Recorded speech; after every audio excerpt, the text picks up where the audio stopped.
Tajvan. Krajina v konštantnom ohrození a v potenciálnom konflikte zo strany Číny.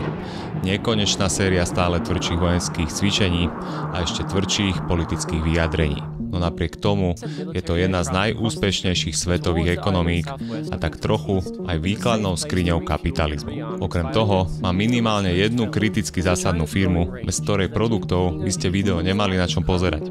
A vlastne ja by som toto video ani nikdy nespravil. V tomto videu sa pozrieme na ekonomický úspech krajiny, ktorá pred 70 rokmi sa živila hlavne poľnohospodárstvom a dnes je to jedna z najvyspelejších ekonomík.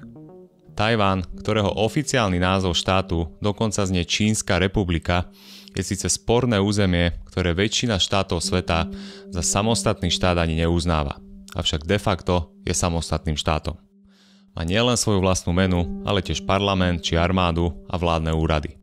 Rozlohou je ostrov asi o 10% menší ako Slovensko, no žije na ňom až 23 miliónov obyvateľov.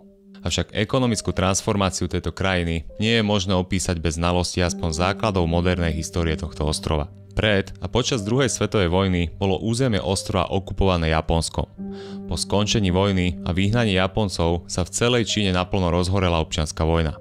V nej na jednej strane bojovala komunistická strana vedená Mao Tse-tungom a na strane druhej Kuomintang, ktorý viedol Chiang Kai-shek.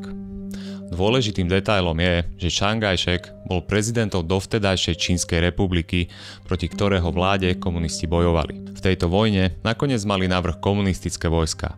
Tie obsadili tzv. Pevninskú Čínu a na jej území vyhlásili Čínsku ľudovo-demokratickú republiku. Chiang Kai-shek však neskončil na popravisku. Jeho jednotky, zatlačené na juh, sa uchýlili na Tajvan. A keďže sa považovali za právoplatných nástupcov pôvodnej Čínskej republiky a Chiang Kai-shek za úradujúceho prezidenta, tak tvrdili, že oni sú legitímna Čína a Mao a jeho komunisti sú Čína, ktorá nemá legitimitu. Tajpej ustanovili za dočasné sídlo ústrednej vlády Čínskej republiky. Paradoxne, až do 70. rokov práve Tajvan z týchto dôvodov, ktoré uznával aj svet, zastupoval Čínu v orgánoch OSN. A práve z dôvodu, že pevninská Čína neuznáva Tajvan ako samostatnú krajinu, ale považuje ho za svoju súčasť, aj keď rebelujúcu, zatiaľ čo Tajvan sám seba považuje za legitímneho pokračovateľa Čínskej republiky, existujú medzi oboma krajinami už viac ako 70 rokov napäté vzťahy, ktoré sa často prejavujú námornými cvičeniami, preletmi stíhačiek či rakiet a vzájomnými diplomatickými prestrelkami.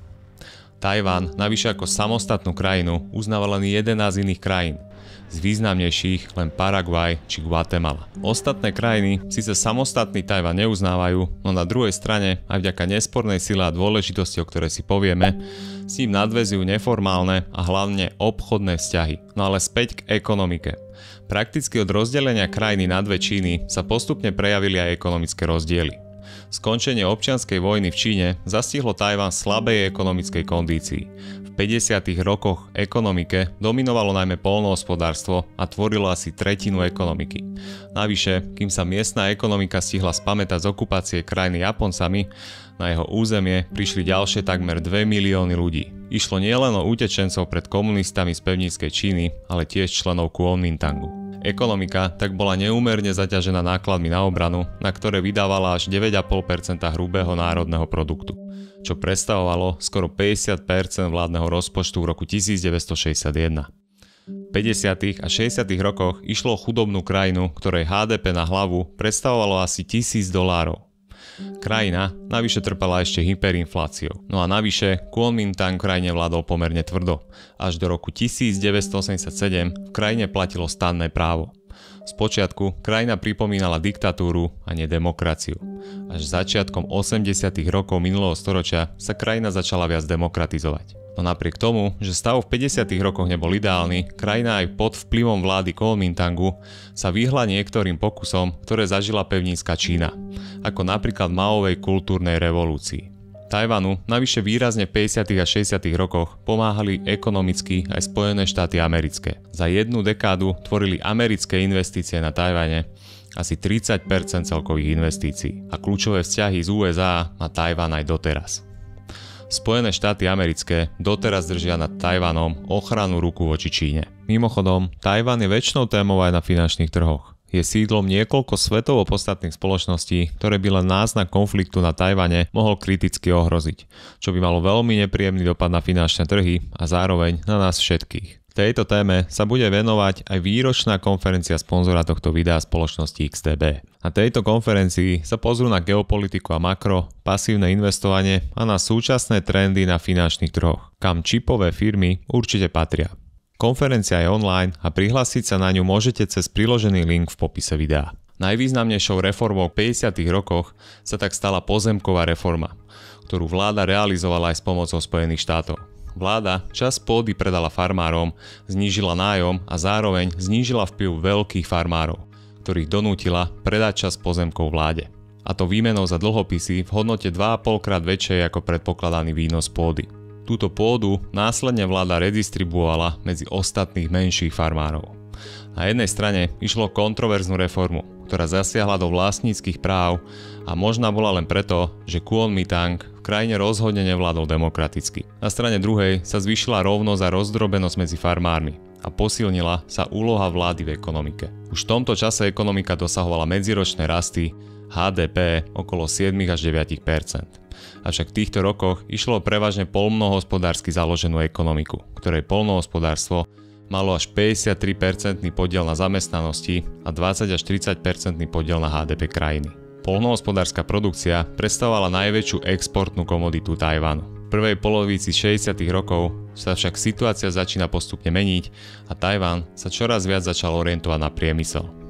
V 60. rokoch sa preto zmenila aj exportná štruktúra Tajvanu a ostrov začína čoraz viac exportovať výrobky ako napríklad hračky, dážniky či topánky. Vláda podporovala priemysel daňovými výnimkami a postupne zavádzala slobodné ekonomické zóny, ktorých investorom ponúkala infraštruktúru, ale i daňové zvýhodnenia. V 70. rokoch sa na Tajvane začína rozvíjať aj ťažký priemysel ako napríklad oceliárne či petrochemický priemysel. Avšak priemysel náročný na export a lacnú pracovnú silu mal v regióne juhovýchodnej Ázie veľkú konkurenciu. Preto sa vláda rozhodla zamerať svoju pozornosť na podporu vedy a výskumu. V 70. a najmä 80. rokoch sa pozornosť Tajvanu sústredila na podporu vysokoškolského vzdelávania, ale tiež prepojenia univerzít a praxe.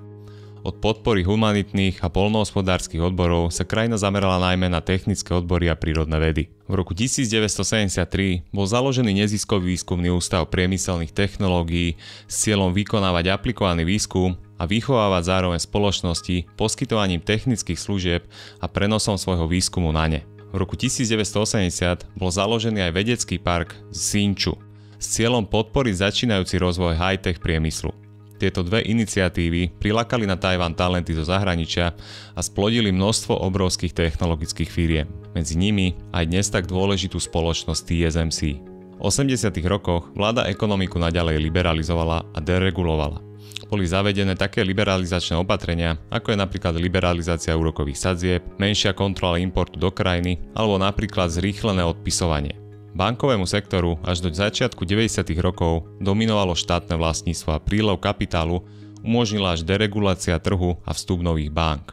Konkurenciou sa podarilo výrazne znížiť úrokové sadzby, čo tiež podporilo rast ekonomiky a nových firiem. Okrem týchto reforiem, tajvanská vláda pristupuje veľmi zodpovedne k verejným financiám, čo sa nám napríklad na Slovensku až tak veľmi nedarí. Dlh v percentách HDP má klesajúci charakter a minulý rok podľa niektorých údajov dosiahol len asi 21% HDP.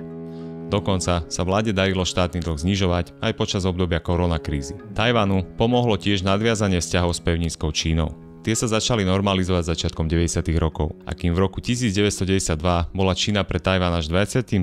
najvýznamnejším obchodným partnerom, dnes je najvýznamnejším obchodným partnerom Tajvanu. Avšak je pravdou, že svoju úlohu v exporte Tajvanu zohráva aj Hongkong, ktorý má určitú mieru autonómie.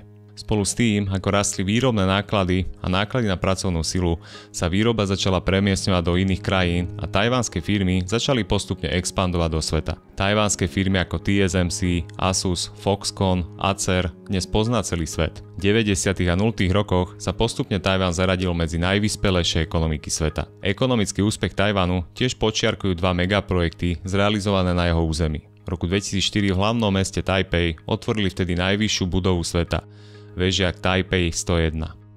Druhým projektom, ktorý podčiarkuje mimoriadny ekonomický úspech Tajvanu, je vybudovanie vysokorýchlostného železničného prepojenia naprieč ostrovom.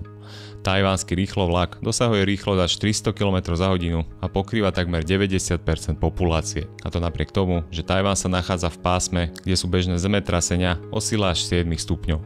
Dnešný Tajvan sa radí medzi najslobodnejšie ekonomiky sveta. Práve vysoká ekonomická sloboda mu zaručuje prosperitu a Tajvanu patrí v porovnaní HDP v parite kúpnej sily na obyvateľa 12. miesto na svete. No a v tomto ukazovateli dosahuje hodnoty približne Holandska. Štruktúra ekonomiky je úplne odlišná oproti 50. rokom.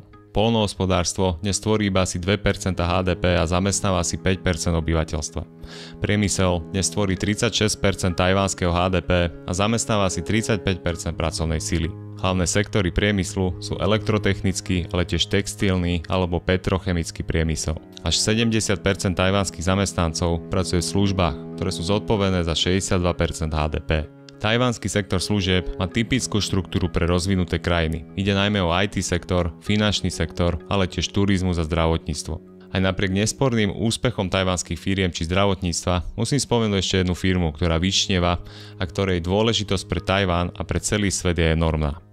Aj keď našincovi bude jej názov možno menej známy. Taiwan Semiconductor Manufacturing Company, skratke TSMC, predstavuje jedného z najväčších svetových výrobcov mikročipov, čipov alebo polovodičov. Viem, že ma niekto chytí za slovíčko. Tieto čipy nájdete nielen vo svojich telefónoch, ale aj v autách, zdravotníckej technike, ale tiež v zbraniach alebo v práčkach.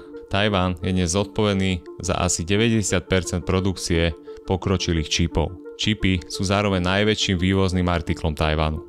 Dôležitosť firmy pre svetovú ekonomiku je tak enormná, že len spomalenie svetového obchodu v roku 2021 vyvolalo kritický nedostatok čipov. Dôležitosti TSMC je tiež skrytá odpoveď na otázku, či je vojna na Tajvane na programe dňa. Vylúčiť sa to samozrejme nedá, no kolaps trhov s polovodičmi by dnes ohrozil nielen funkčnosť americkej či európskej ekonomiky, ale nakoniec aj tej čínskej. Mimochodom, to je práve jeden z paradoxov Tajvanu, že napriek tomu, že pevninská Čína pravidelne ohrozuje Tajvan a špekuluje sa, či v najbližšom období spustí vojenskú operáciu, prípadne obklúči ostrov, stále sú tieto dve ekonomiky od seba neuveriteľne závislé. No ako som spomínal, najväčším obchodným partnerom Tajvanu je práve Čína, kam vyváža polovodiče, teda čipy. Nehovoriac o tom, že Čína je známa tým, že sa v nej skladá všetká dôležitá elektronika, napríklad aj také iPhony od Apple. Príbeh TSMC a celkovo čipov v prípade Tajvanu je na ďalšie video, ktoré plánujem v budúcnosti. Tajvan, ktorý nemal žiaden z predpokladov stať sa úspešným, je dnes inšpiratívnou krajinou a dôkazom, že trh a trhová ekonomika môžu aj nehostinný ostrov premeniť na mimoriadne fungujúcu a svetovo dôležitú ekonomiku. No a nezabudnite, keď sa vám video páčilo, dajte mu like a tomuto kanálu odber, aby ste žiadne ďalšie video nezmeškali. No a keď ma chcete podporiť, môžete mi napríklad kúpiť kávu.